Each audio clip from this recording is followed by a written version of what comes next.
telefone com o relógio da Larissa está pontual.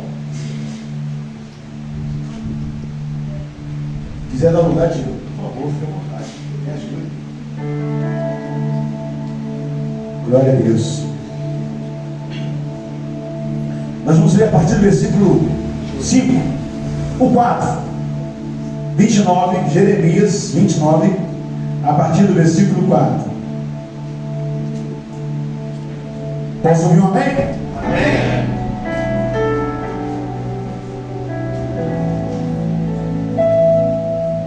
Assim diz o Senhor dos Exércitos, o Deus de Israel, a todos os exilados que eu deportei de Jerusalém para a Babilônia. O que ele disse? Edificai casas e habitai nelas, plantai pomares e comei o seu fruto. Tomai esposas e gerais filhos e filhas. Tomai esposas para os filhos e filhas. Multiplicai-vos e não vos diminuais. Procurai a paz da cidade para onde vos deportei, e orai por ela ao Senhor, porque a sua paz vos tereis paz. Porque assim diz o Senhor dos Exércitos, o Deus de Israel: não vos engane os vossos profetas que estão no meio de vós, e nem vos adivinhos, e nem vos dei ouvidos aos vossos sonhadores, que sempre sonham segundo o vosso desejo, porque vossa mente os profetizava, e eles em meu nome, e eu não vos enviei, diz o Senhor. Versículo 10 para fechar. Assim diz o Senhor, que se cumpre para a Babilônia 70 anos, e atentarei para vós outros, e cumprirei com a palavra que eu vos libero, tornando a trazer para o lugar de onde saís. Até ali, eu quero compartilhar alguns versículos com os irmãos. Prometo até fechar a Bíblia. Eu pedi ao Senhor uma palavra para liberar nesse altar no dia de hoje. E a gente tem como tema o nosso profético Carta à Vida. E lá embaixo tem um conteúdo: Deus restaura sonhos. O ministério que Deus nos deu no coração. E a minha alegria é muito grande em ministrar a primeira palavra nesse lugar. Se eu pudesse passar o microfone para outras pessoas, eu passaria de boa, não tem nada com isso. Mas chama sua.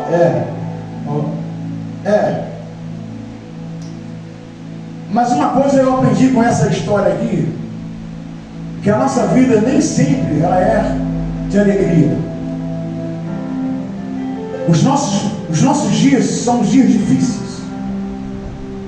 E Jeremias ele é levantado profeta em um período em que Jerusalém foi tomada cativo para a Babilônia. Lá no começo, Jeremias começa a indagar com Deus sobre o questionamento, lá no primeiro capítulo: mas Senhor, quem sou eu? Eu sou uma criança, não sei falar. Aquela história que tu conhece. Jeremias é tido como um profeta chorão, um profeta que queria recuar, um profeta que queria vazar. Mas Deus levanta Jeremias no meio de um caos tão grande que os que ficaram revoltados. Os que ficaram em Jerusalém, ouvindo a palavra de Jeremias,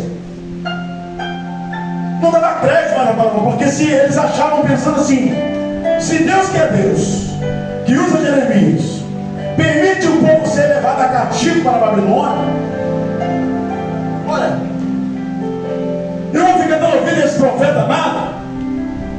Só que Deus faz promessas a Jeremias e fala assim: Jeremias, quando abrir a boca, eu serei contigo. Jeremias, eu vou te dar as nações como profeta. fazer que a tua palavra tenha efeito. Aí Jeremias tem um diálogo com Deus. Senhor,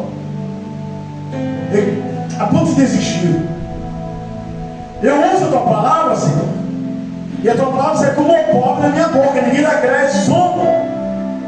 Eu uso a tua palavra, eu uso a tua palavra de expressão. Eu não sou acreditado pela tua palavra, porque o Senhor parece que nos abandonou. Aí entrou um profeta chamado Ananias para massagear o ego da nação que ficou lá em Jerusalém, os remanescentes do cativo. E o profeta Ananias falou assim: em 2 anos Deus te quebrará o jugo e trará o povo de volta. 2 anos o povo vai estar de volta. Sabe quem foi levado a cativo? Reis, rainha, profissionais. Uma grande nação foi levada a cativo. As famílias que ficaram como? Ficaram desacreditados em Deus, porque permitiu isso. Só que nós sabemos que tudo o que Deus fez era alinhar a visão espiritual do povo. Lá no Salmo 126, só para antecipar um pouquinho da memória, a palavra diz assim: eles estavam alguns que são rios. O seu semblante é de riso. Grandes coisas fez o Senhor por esse povo. Olha os vizinhos, olha as nações, ressaltando essa palavra para os que estavam exilados. Eles voltam depois do período que vamos mencionar. Quando Deus promete, Ele cumpre. Esse profeta que falou que 2 anos seria o período do cativo, Deus levantou Jeremias e falou assim: vai lá e exorta esse homem, porque eu não pedi para ele usar a minha palavra, e assim diz o Senhor. Porque a Bíblia diz que quando o homem libera a palavra que não é o Senhor, ele sofre um efeito. E Ananias falou assim: assim diz o Senhor, 2 anos o povo voltará. E não era o Senhor. Jeremias falou assim: Senhor, vai lá, diz para o povo e diz para o profeta o que eu vou fazer. 70 anos será o cativo, não mais nem menos disso. E diz a profeta que ele morrerá ainda esse período, ainda esse dia. Passou-se pouco tempo, o camarada foi a óbito. E o povo lá em cativo. Só que Deus, quando bota alguém cativo, Deus não abandona.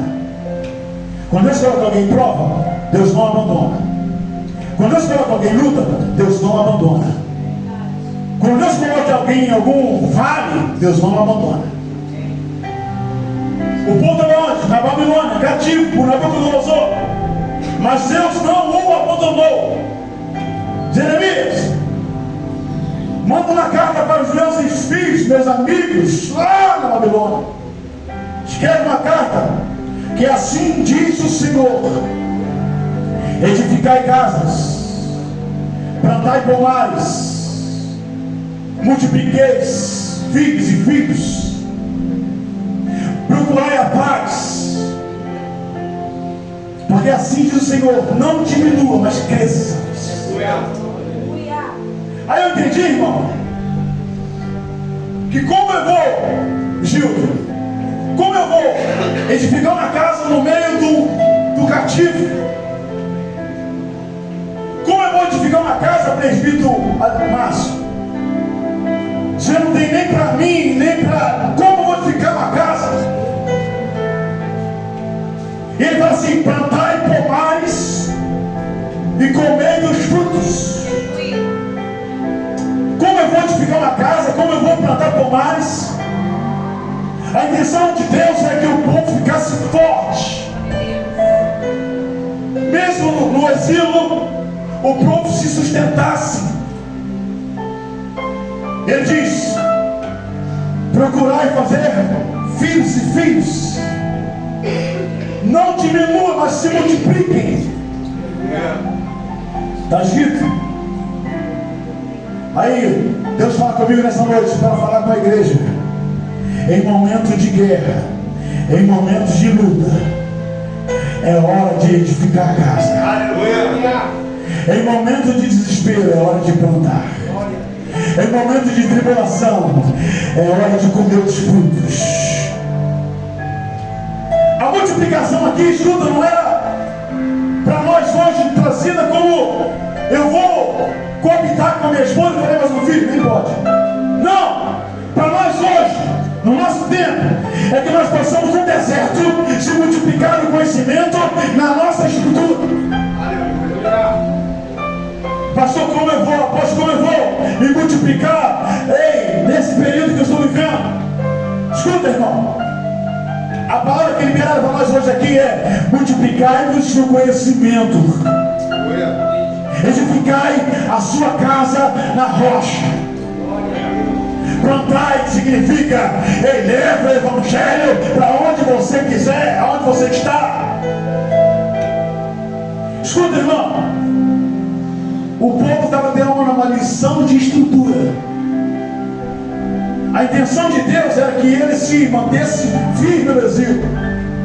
A intenção de Deus é que na luta que você está lutando, você se mantenha firme. Edifica a tua casa, se alimenta, busque a paz. Pastor, como eu vou buscar a paz? Dobra o teu joelho. Fala com alguém que pode ouvir. Pastor, como eu vou plantar?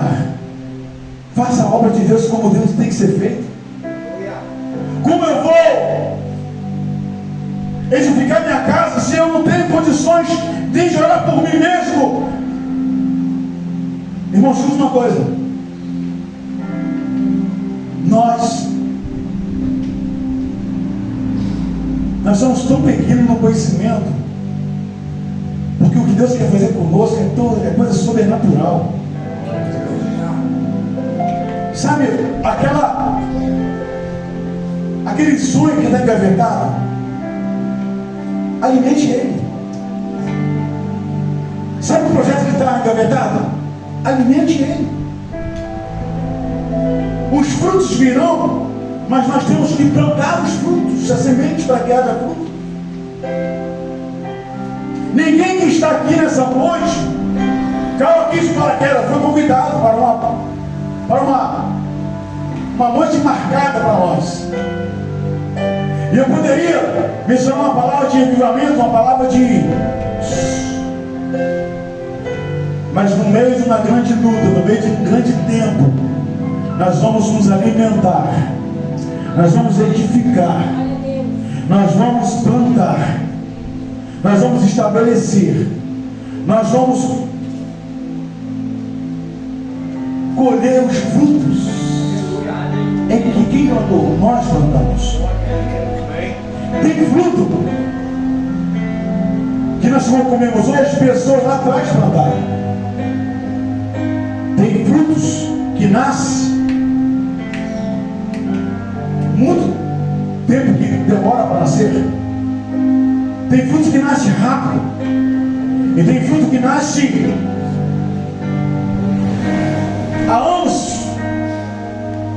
Tem pessoas aqui dentro que se plantar uma árvore hoje, talvez não chegue nem a colher frutos. Não pela idade, mas Deus o leva. Mas a palavra que foi liberada para nós hoje é: plantai e comei. Não, você não entendeu. Você vai plantar e você vai colher. Tudo aquilo que você plantar é você que vai colher. Tudo aquilo que você semear é você que vai colher. Porque a intenção do povo aqui, em Deus para o povo, é que eles se estabelecesse uma credibilidade em Deus, se estabelecesse uma confiança no Senhor. E a ordem que Deus deu é: estabelecei, olha a casa, edificai a vossa casa, multiplicai-vos a vossa casa, comei os frutos que vocês vão plantar, plantai pomares e colhei os frutos, e procurai a paz. Aí se nós somos um novo Tiago, que paz é essa? Que o mundo vive em guerra, em disputa, em quem é o melhor. Não é essa paz financeira que nós estamos falando, é uma paz no interior. Porque o Senhor disse assim: e eu vos deixo a paz, e a paz eu vos dando. É assim? Eu vos deixo a paz e a paz vos dou. Onde está? Onde está, querido, a credibilidade de um político, de um prefeito, de um vereador que está competindo amanhã um cargo na vida pública? Aonde está a credibilidade dele numa fala do microfone? Aonde está a credibilidade de Deus que você serve? Olha a diferença, as pessoas estão buscando apoio, esperando cadeira. As pessoas pastores estão apoiando por troca de benefício financeiro. Pastor Zô inaugurou a igreja numa época muito ruim. Logo em cima da política, em cima da eleição, amanhã, nós vamos estar aqui ministrando a primeira Santa Ceia aqui amanhã. Para quem? Para a carta viva. E escuta uma coisa. Quando Jeremias escreve essa carta, o povo estava sem norte, o povo estava sem direção, o povo estava sentindo como um escravo, prisioneiro. Deus queria alimentar o povo no meio de um caos. Deus queria trazer expectativa de vida no meio de um caos. Para nós também não há diferença. No meio do caos que nós vivemos, que você vive, Deus está trazendo expectativa para a sua vida. E Ele manda você levantar a cabeça. Levante a cabeça, edifique a sua casa. Levante a cabeça, plante pomares. Levante a cabeça, multiplique-se. Nós estamos aqui no altar, aqui, o nosso povo aqui. Não é só esse, mas nós vamos nos multiplicar nesse lugar. Nós vamos crescer nesse lugar. Nós vamos edificar nesse lugar. Nós vamos plantar pomares nesse lugar. E aqui nesse lugar nós vamos colher frutos. Nós vamos sobreviver nesse lugar, porque eu oro assim: Senhor, que eles sobrevivam, que eles não venham ser envergonhados. Olha, escuta uma coisa: Deus cuida de você onde você está. Deus cuidou do povo lá no cativo da Babilônia. Escute, uma carta chegou trazendo notícia de expectativa. Uma carta que o povo estava querendo ouvir Deus no meio do exílio, no meio da prisão, no meio do caos. Ninguém se ouvia em Deus, porque lá na Babilônia era soberana. Aí, pastor, chega uma carta, não dá para chega uma carta. Aí chega uma carta escrita por mãos humanas, mas redigida por Deus. O povo queria ouvir Deus. O povo estava com sede de Deus. O povo estava sedento de Deus, Chico. O povo estava querendo ter um relacionamento com Deus. Aí o profeta Jeremias fala assim: ei, envia uma carta lá. Aí vai os mensageiros, os correios entregam a carta aos exilados da Babilônia. Diz a ele que é tempo de crescer. Diz a ele que é tempo de sonhar. Diz a ele que é tempo de plantar. Diz a ele que é tempo de esperança. Porque o exílio vai passar, a luta vai passar, o deserto vai passar, mas Deus só tirou de lá depois que eles se multiplicaram, se fortaleceram. Isso é tão estratégico. Quando o povo saiu lá do Egito, em Faraó, o caminho que eles iam trilhar era um caminho tão curto. Rapidamente eles iam alcançar o objetivo. Só que eles iam passar por um lugar onde tem guerrilheiros. E Deus falou assim: não, vai para um caminho que eu vou orientar. Aí lá do palácio, o faraó olha assim: o povo está sem direção, olha, estão dando volta no caminho que eu nem conheço. Escuta, o faraó achava que eles estavam perdidos, que esse faraó conhecia a região geograficamente, e o caminho que eles estavam indo era o caminho do Mar Vermelho. Não tem saída. Mas por que Deus fez isso? Porque o caminho que eles iam passar era o caminho de guerreiros. Os homens que saíam do Egito não eram soldados, não tinham armas, não tinham como lutar. Quem lutava por ele era Deus. Quem guerreava por ele era o Senhor. Aí por isso que Deus o fez passar por um caminho que aparentemente não teria saída. O faraó falou assim: vamos atrás. Vamos atrás porque eles estão no beco sem saída. Realmente, quando Moisés chega no limite da margem do mar, à direita é uma muralha tão alta, à esquerda canibais guerreiros, na frente o mar, atrás começa a vir rumores de guerra dos soldados de Faraó. Aí os murmuradores, esse que Deus ensinou lá no exílio, a geração deles foi para lá. Lá atrás já havia questionamento. Deus só libera a bênção para você depois do seu alinhamento espiritual. Deus não quer que você pegue e perca. Deus não quer que você pegue e perca. Escuta isso. Deus quer que você pegue, estabeleça.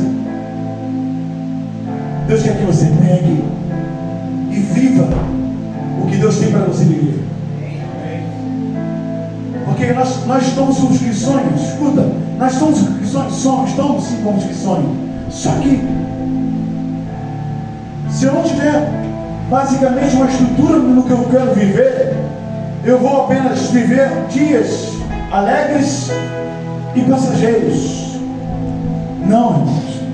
A história que Deus tem para nós é uma história de edificação. O tempo que Deus preparou para nós é um tempo de estabelecimento. Nós vimos para esse lugar direcionado pelo Espírito Santo. Estamos aqui na obediência do Deus Todo-Poderoso. E vamos continuar aqui até quando Deus quiser. O povo, quando está na direção do Deus vive, ele tem no seu coração confiança no Senhor. O que Deus queria fazer com o povo no asilo é que eles tivessem confiança e voltasse a ter o relacionamento que Deus queria que eles tivessem. Quando chegou a carta lá na Babilônia, e o mensageiro leu a carta para todos. E quanto tempo o povo não ouvia Deus mencionar sobre eles? Quanto tempo o povo estava querendo ouvir uma palavra? Há quanto tempo o povo estava querendo ouvir que Deus não virou as costas para eles? Escute, Deus nunca virou as costas para os seus filhos. Há momentos que você parece que está sozinho, mas Deus nunca virou as costas para você. Há momentos de desespero, tem?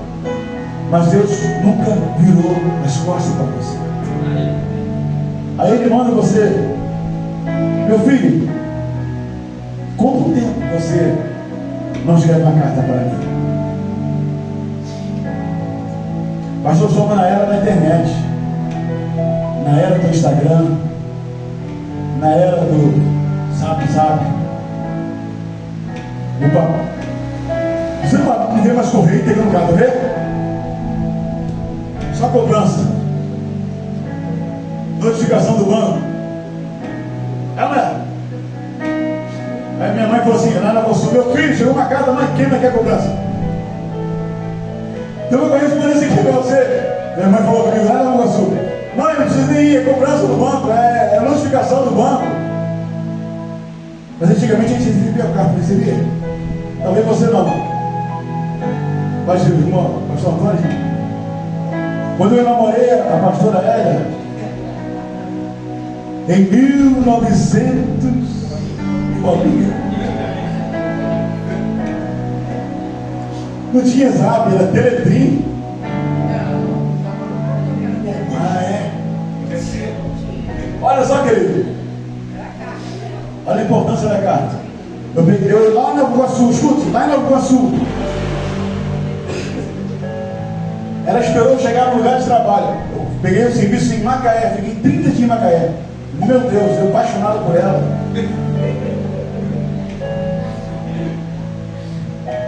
Como é que falava hoje? Naquela época? Olha só uma loucura.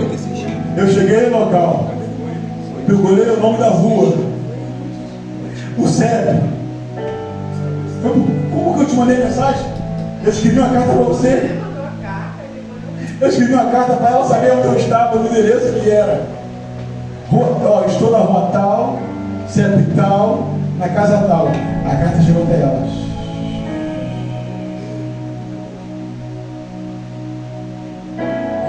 Meu amor!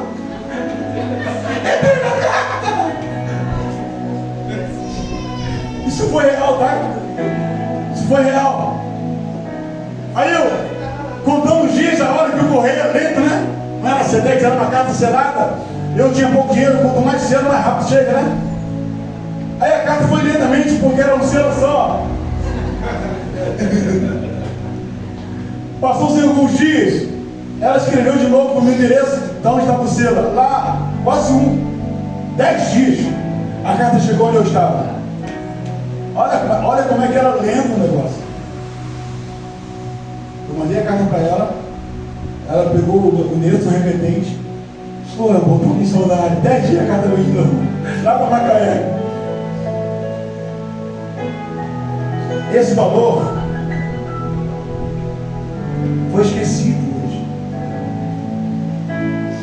O apóstolo Paulo escreveu 10 cartas na Bíblia. Deus falava com os homens por carta. Deus falou para a nação por carta. Jeremias é um dos profetas que mais cartas escreveu.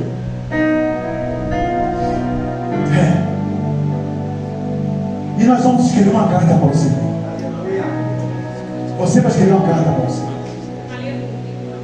Pastor, vai demorar quanto? Depende do tamanho do teu selo. Depende do selo que você aplicar. A minha carta que a apóstola demorou 10 dias do retorno. Mas se você profeticamente acreditar no que você vai escrever aqui nessa carta, não é uma pregação, é uma conversação. Você vai escrever uma carta para você. Eu quero convidar, vem cá, pastor. Está aqui, os irmãos aqui. Não precisa sair do lugar. Eu vou ficar com a minha aqui. Vai dar para todos. Dentro desse envelope tem um papel em branco. Sabe quem pode responder? Sabe quem pode fazer? Quanto tempo você não escreve uma carta para Deus? Acredite, Deus não trabalha no Instagram. Deus não trabalha na internet. Deus é fanático por escritura. Lá no começo, ele fala assim: Moisés, sobe ao monte, que eu vou escrever. Ó, Deus falando, que eu vou escrever 10 regras para que o povo tenha noção do norte. O povo saiu do Egito como? Desorientado. Moisés também sabia como fazer. Aí Deus escreve com o seu dedo uma coisa maravilhosa, sabe lá como? Na rocha, tábua, na pedra. Todos pegaram? Pode começar a escrever aí. Pode. É uma carta para você e Deus. É uma carta que você vai falar assim: Senhor, quem sou eu? Eu me chamo Josué. Eu me chamo Almir. Eu me chamo Antônio. Eu me chamo Renata. Olha, Gil, tem pessoa aqui que sabe nem escrever carta. Gente, coloca lá em cima lá a data. Lá no cabeçalho a data. Antes do nome, coloca a data. Lá em cima, lá, 5 de outubro. É forte esse negócio. Eu estava lá na carta viva. É profético esse negócio, é forte. 5 de outubro, Senhor. Meu Deus, coisa. Lá em cima, lá. A data de hoje. Sabe quando ele vai te responder? Sabe? É você que crê.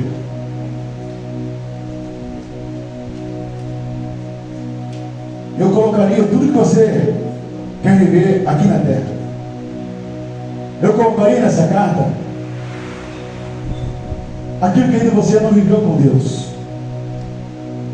Eu colocaria nessa carta aquilo que foi engavetado pela sua desmotivação. Alguém te motivou você.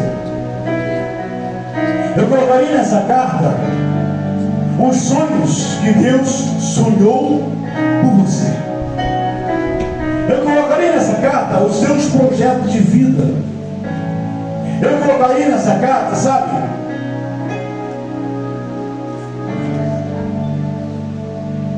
um milagre extraordinário. Esse é o momento de você conversar com Deus. E Deus vai fazer você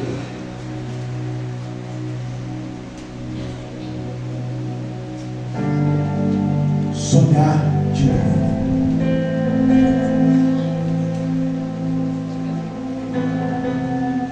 Realizações.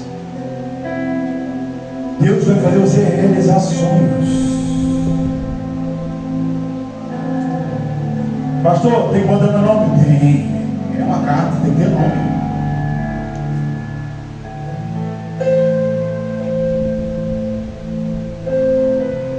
Essa canção, sabe tocar? Quem sabe cantar essa canção? Sabe tocar?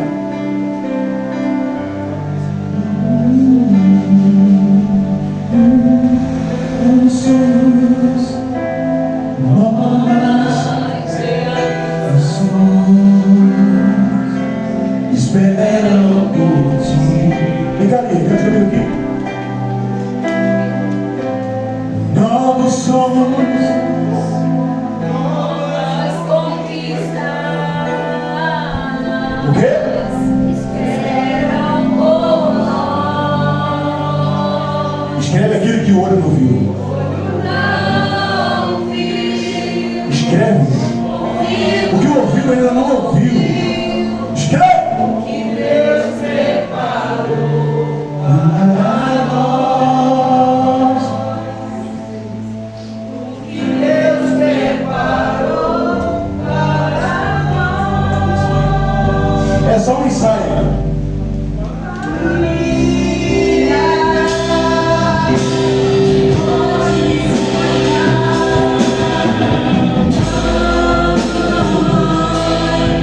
Meu filho vai voltar. Na mesa o pão não vai faltar. Não vai faltar.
Novos sonhos, novas conquistas.